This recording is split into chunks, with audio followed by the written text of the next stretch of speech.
Listen up, y'all. If y'all love true crime stories from murders, cold cases, missing people, or just crazy stories that will have you just shaking your head, subscribe to patreon.com/celebrity underrated for exclusive content to get those type of stories. That's patreon.com/celebrity underrated, or just click the link in the description.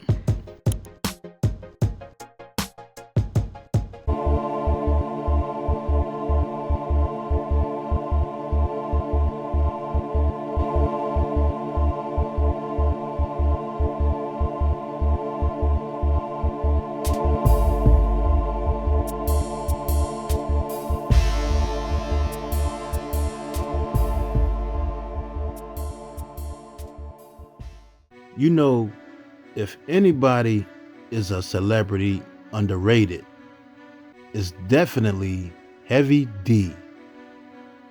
You know, the thing about Heavy D is this.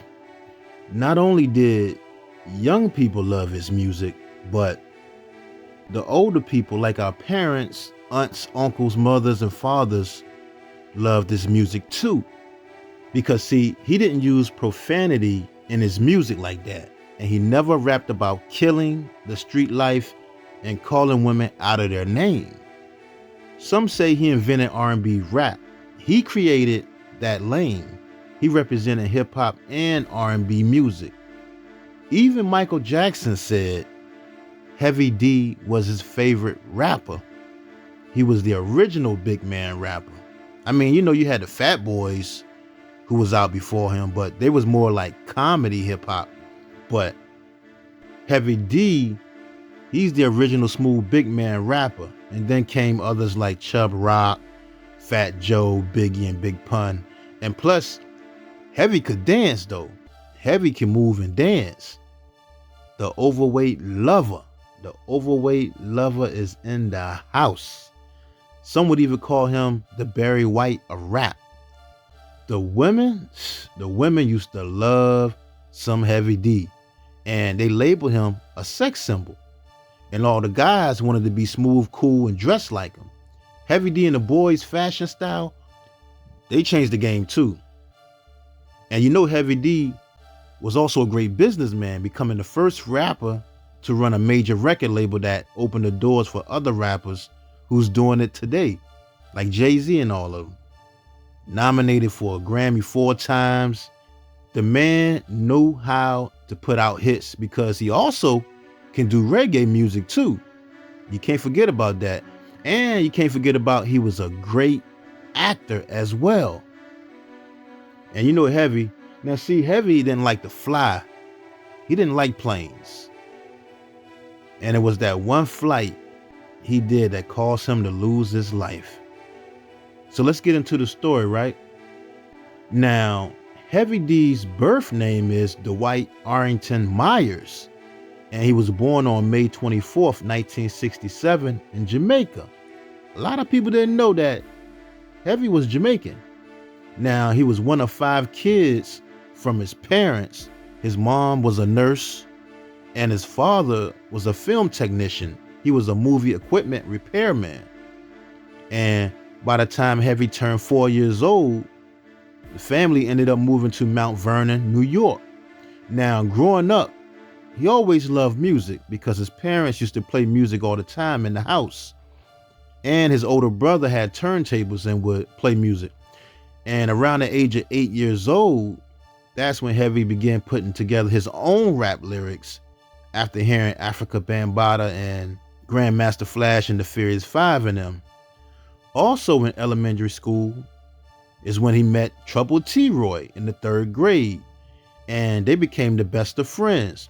Now, by the time he entered middle school, he ended up meeting G Wiz and DJ Eddie F after Trouble T-Roy introduced him to them, because everybody knew Troy, everybody knew Trouble T-Roy. He was the one that connected everybody together. And by the time they got to high school, Heavy started rapping, and how he came up with the name Heavy D, his older brother, friend, named Heavy C. That's where he got the name from. He just took that and called himself Heavy D. And He also ended up meeting singer Al B. Shore through DJ Eddie F. Al B. Shore at that time was a rapper. And we also can't forget producer Pete Rock from the group Pete Rock and CL Smooth. That's Heavy's cousin. He lived down the block from them.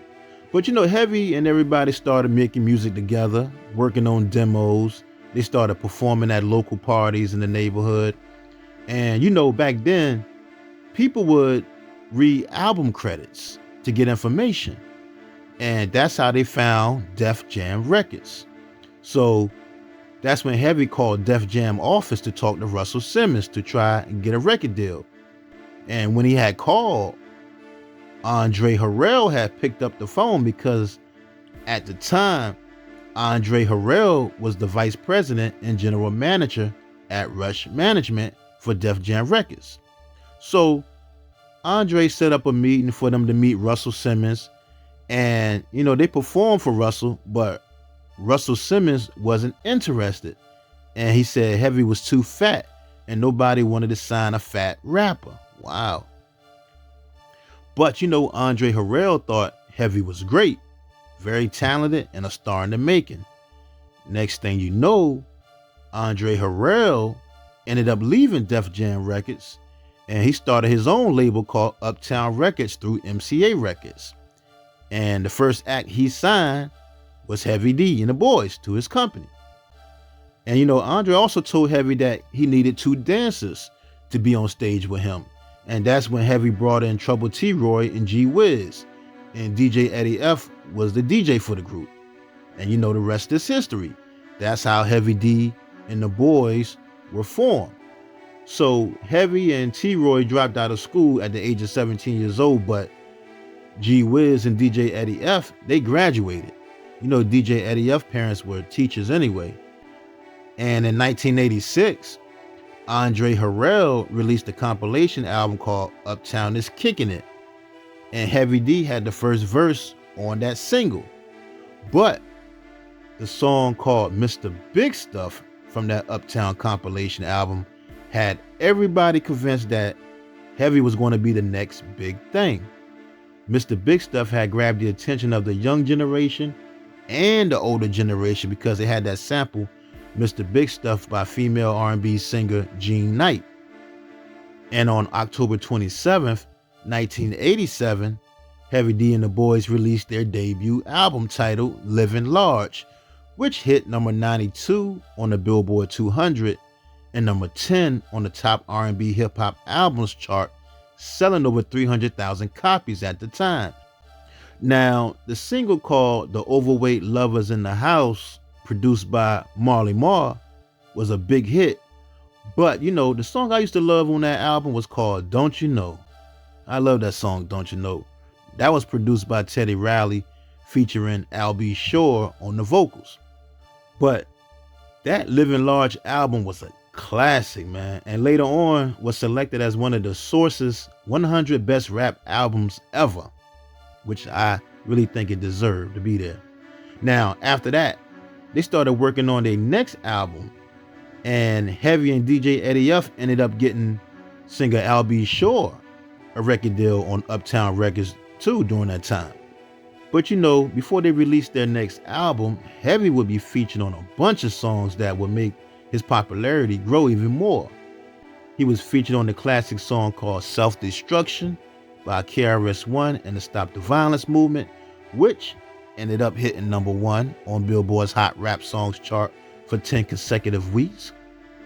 Then he ended up meeting Janet Jackson at her birthday party, and she put him on her number 1 song called All Right, the remix. I used to love that song too. Then Heavy was featured on Levert's number 1 single called Just Coolin'. That was my junk too, Just Coolin'.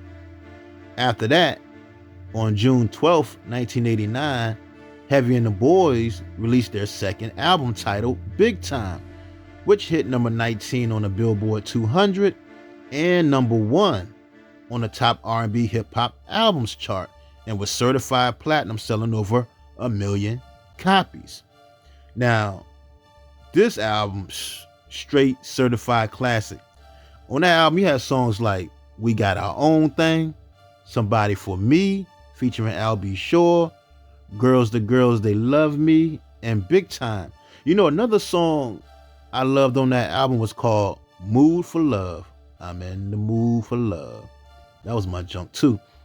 Actress slash choreographer Rosie Perez helped them with some dance moves for this album also. And you can see her in the We Got Our Own Thing video. Plus she went on tour with them at that time. But, that was one of the greatest albums of all time, in my opinion. And that album also won a Soul Train Music Award and an NAACP Image Award. Now, also that same year, in 1989, Heavy appeared in the episode on Different World. I remember seeing that.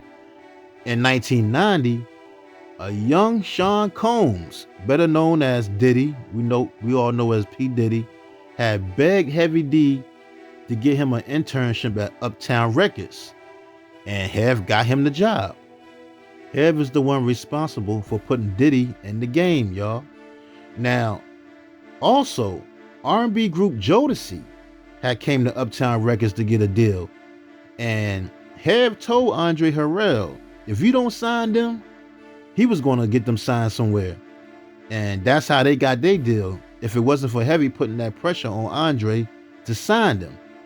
Here's another fact. Hev was also the first one to give D and Y from Rough Riders. He gave D and Y advice on how to get into the rap game. And that was back in 1986. Hev told them they need to find an artist to focus on. And guess who that artist was that they focus on? The late, great DMX. Wow. That's crazy. Now see, then Hev was asked to do the In Living Color theme song for Keenan Ivory Wayans. Heavy and Sean Wayans were good friends. That was their connection. He was also featured on a song called Do Me Right by the group Guy. But then that same year, on July 14th, 1990, Heavy and the boys would face some tragedy when Trouble T. Roy ended up falling to his death. Now, the story goes they were in Indianapolis with Public Enemy for the Sizzler Summer Tour. And some other acts on that tour were Kid and Play was there, Digital Underground with Tupac was there, Salt and Pepper, Queen Latifah.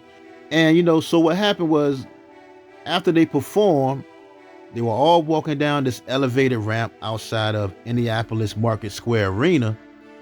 And they was playing around, they liked the horseplay, and someone had rolled a trash can down the ramp.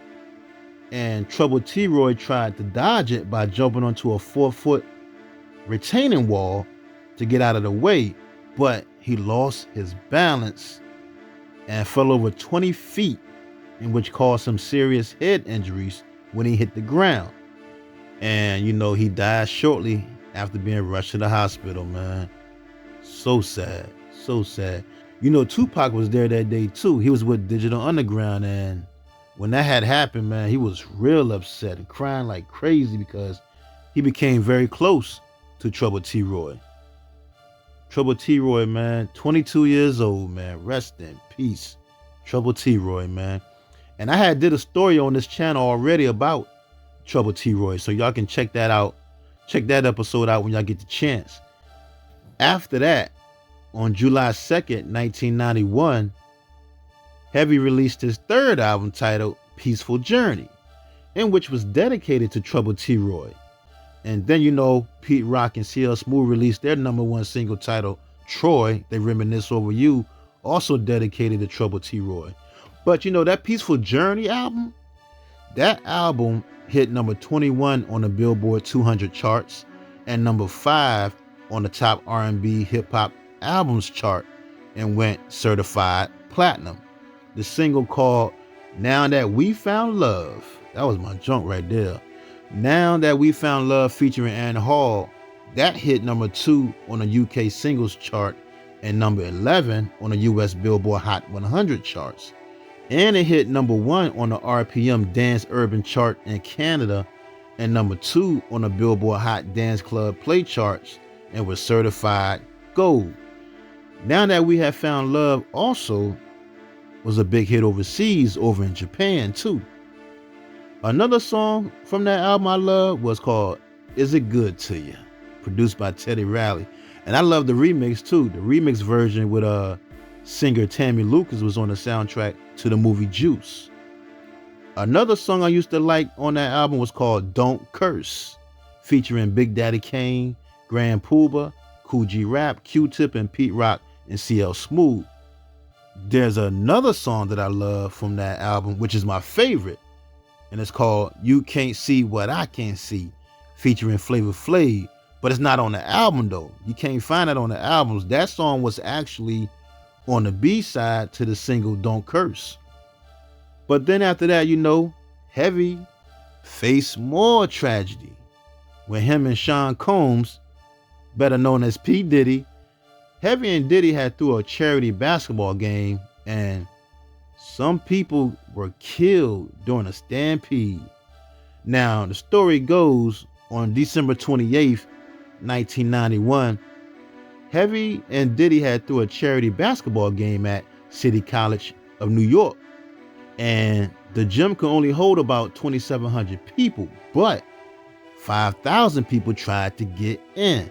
Now, people wanted to get in so bad that they ended up breaking through a glass door leading to the gymnasium lobby.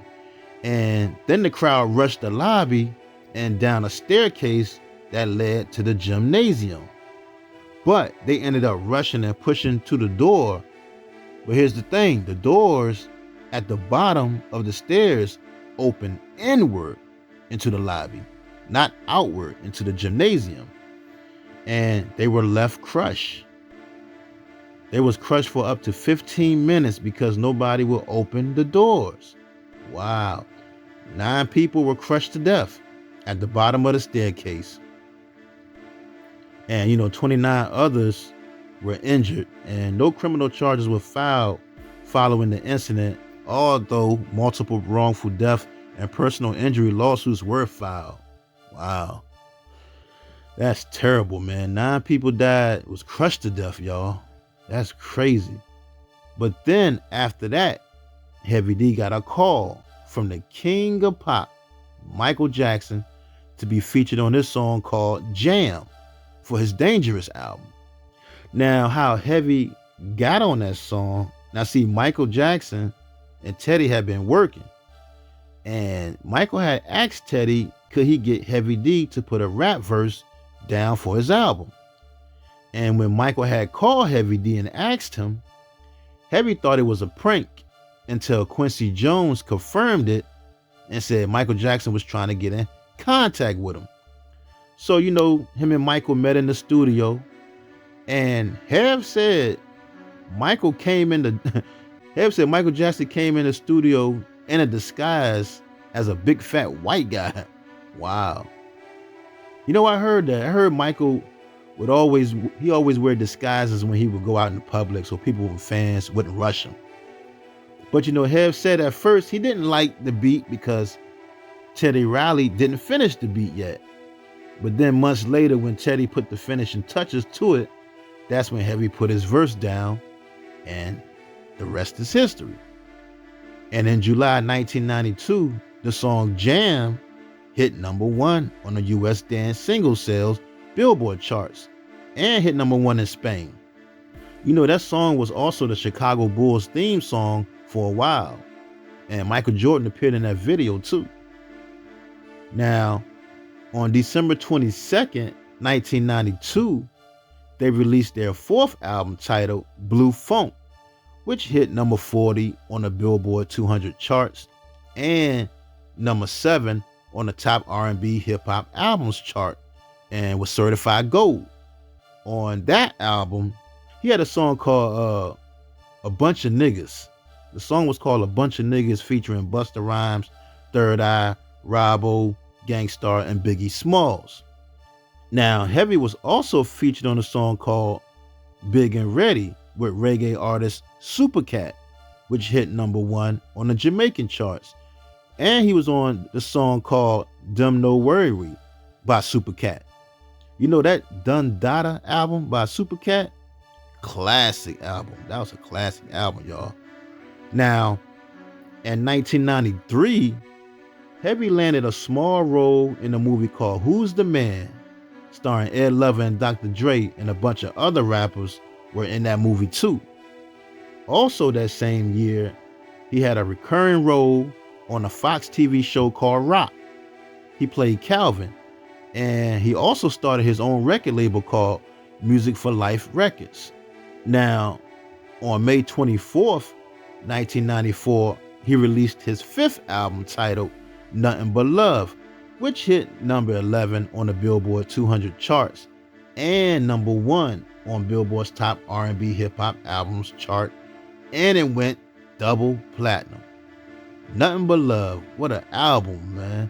You know, the single called Nothing But Love was a big hit, and that video, they had a lot of celebrities in that video too. I remember Chris Tucker being in that video, and Kim Porter was also in that video. Another single from that album I love was Got Me Waiting. That song hit number 3 on the US Hot R&B Hip Hop Songs Billboard charts and number 20 on the US Billboard Hot 100 chart. And the sample came from the song Don't You Know That by Luther Vandross. Another single from the album I love was called Black Coffee. Black coffee, no sugar, no cream. That's the kind of girl I need down with my team. That was my junk right there. But you know, that Nothing But Love album would be the last time that they all would be together for a while as a group, because DJ Eddie F would take a job offer as vice president of A&R for LaFace Records. And you know, plus it was just, you know, it just wasn't the same since Trouble T. Roy had passed away. Things was just changing and the vibe was just never the same. Now, Heavy also that same year in 1994 had a recurring role on a show called Living Single as Daryl. In 1995, he landed a role in one of my favorite movies called New Jersey Drive. That's my movie right there. Then he appeared in Biggie's video One More Chance, which was a classic.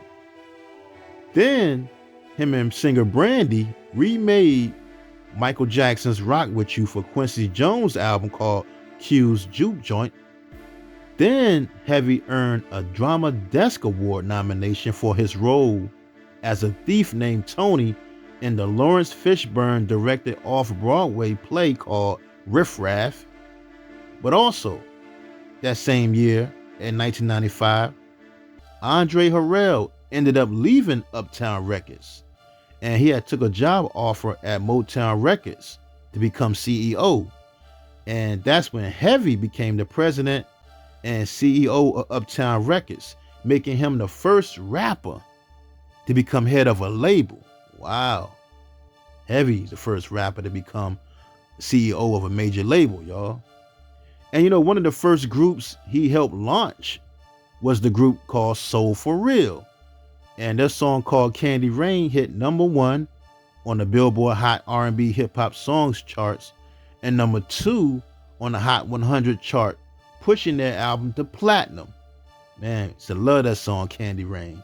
That was my junk right there.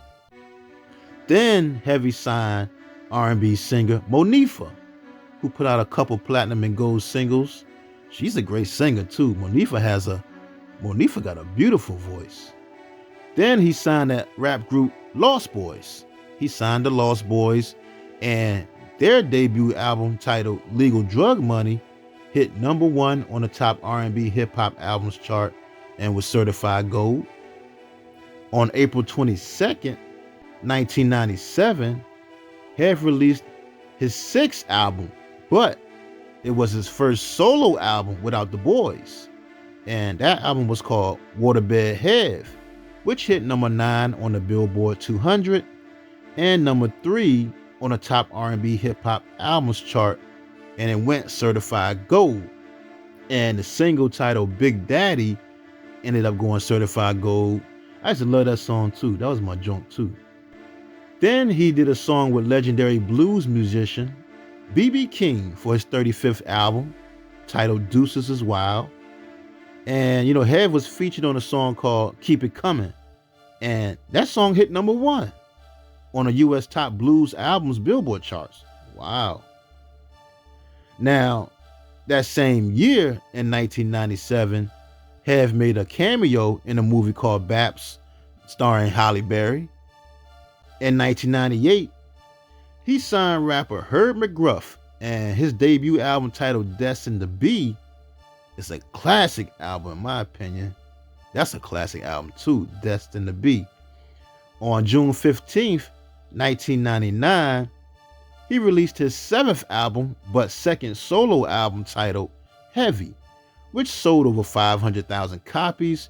And he had a dope song on there called On Point, featuring Big Pun and 8 Ball. Now, that same year, in 1999, he landed a role in the classic movie called Life with Eddie Murphy and Martin Lawrence and a bunch of other great comedians and actors. And he also played in a movie called The Cider House Rules. And that movie won 2 Academy Awards. Wow. Now, in 2000, Hev had a recurring role on a Fox TV drama called Boston Public. And he also had a daughter. And once he had his daughter, that's when he took a break from the music industry as far as putting out albums, but he continued to produce for other artists. Plus, he wanted to focus more on acting. He wanted to focus on his acting career at that time. Now, something else a lot of people might not have known, but I didn't know. Heavy D produced a song called Summer Rain by Carl Thomas. Wow, I love that song, Summer Rain. In 2002, he landed a role in a movie called Big Trouble as FBI agent Pat Greer. And he also produced a song called Guns N' Roses by Jay-Z featuring Lenny Kravitz for the Blueprint 2 double album. In 2003, he played Bernard on the Tracy Morgan Show, which only lasted 1 season. And look, he also lost 160 pounds for a leading role in a play called Medal of Honor Rag, which was directed by Delroy Lindo and executive produced by Will Smith. Plus, he wanted to lose weight anyway. Hev said he wanted to lose weight to get more movie roles that he liked. And, he just wanted to be healthy because at one point he was almost at 400 pounds. But for that movie, Medal of Honor Rag, he won a NAACP Spirit Award for his role in that movie. Now, in 2005, he had a recurring role on the first season of the Fox show called Bones. And he also produced a song called Feel It in the Air by Beanie Siegel. That's another song I love right there, one of my favorite songs. Wow. Now, on December 16th, 2008, Hev released his 8th album, but it was his 3rd solo album titled Vibes, which is an all reggae album. He didn't do no rapping on that entire album. It's all reggae. He went back to his Jamaican roots for this project. Plus, he just felt like when it comes to hip hop, he has accomplished and done everything he wanted to do in hip hop. So he wanted to switch it up. He went to do reggae on this album. And I must say, I listened to the album. Album is great. Y'all make sure y'all check that album out when y'all get a chance. And that Vibes album hit number 2 on the reggae charts and was nominated for a Grammy. After that, Hev left Uptown Records and signed with On Stride Entertainment. And on September 27th, 2011, he released his final album titled Love Opus. Now, on October 11th, 2011, him, G-Wiz, and DJ Eddie F reunited and performed at the 2011 BET Hip Hop Awards, which was his first television performance in 15 years of them all back together. But then, on November 8th, 2011, Heavy D died from pulmonary embolism. Now, the story goes, now see, Heavy had recently just returned from a trip to London where he performed at a tribute for Michael Jackson with his sister, LaToya Jackson, on a Saturday. And it's crazy because, like I said, Heavy D didn't like planes. He hated flying. And that London trip was the first time going over there. So after that trip, he said he wasn't feeling good. So he went to see the doctor the following Monday. And the doctor saw 2 spots on Heavy D's lungs and prescribed a Z-Pack, which is a very potent antibiotic. So on the next day, which was a Tuesday, after coming back home from a shopping trip, Heavy experienced breathing problems, and he ended up collapsing in an exterior hallway in his apartment building in Beverly Hills. And one of his neighbors called 911, and when the medics arrived, Heavy D was conscious at that time and told the medics that he can't breathe. And that's when they rushed him to the hospital, where he later died. He died, y'all. Now, originally, doctors felt that his death was pneumonia related. But when they did the autopsy, it came back that the cause of death was a pulmonary embolism. They say Heavy died of a blood clot in his lung, and he also suffered from deep vein thrombosis in the leg and heart disease. They claimed that the blood clot was most likely formed during an extended airplane ride. Wow. So it was that trip to London for that Michael Jackson tribute that did it and caused that blood clot to form. Man, that's sad, man, because he didn't even like flying. And look what happened. Wow. It's crazy. And at the funeral, man, thousands of people showed up to pay their respects. Jada and Will Smith, Jay-Z, Queen Latifah, Diddy, Yolanda Adams, John Legend, Don King, and many more. Johnny Gill sang the song Never Would Have Made It Without You at the funeral. Now, Heavy's estate and everything he had will go to his only daughter, Zaya. It's just sad because he was just about to go on tour. He was getting his health right. He was working out 6 to 7 times during the week, boxing, he was hiking, because at the time of his death, his weight was about 344 pounds. Remember I said earlier that he had lost a lot of weight for a movie role, but he ended up gaining it back. And, his parents, man, was just devastated when he died because he was the 3rd child that they had to bury. He was the 3rd child that they had to bury. Heavy had 2 older brothers he lost before. He lost one to the streets and another one to a drug overdose. Now, in 2016, a mural was painted of Heavy D and the boys in the city of Mount Vernon, and a park was named after them too.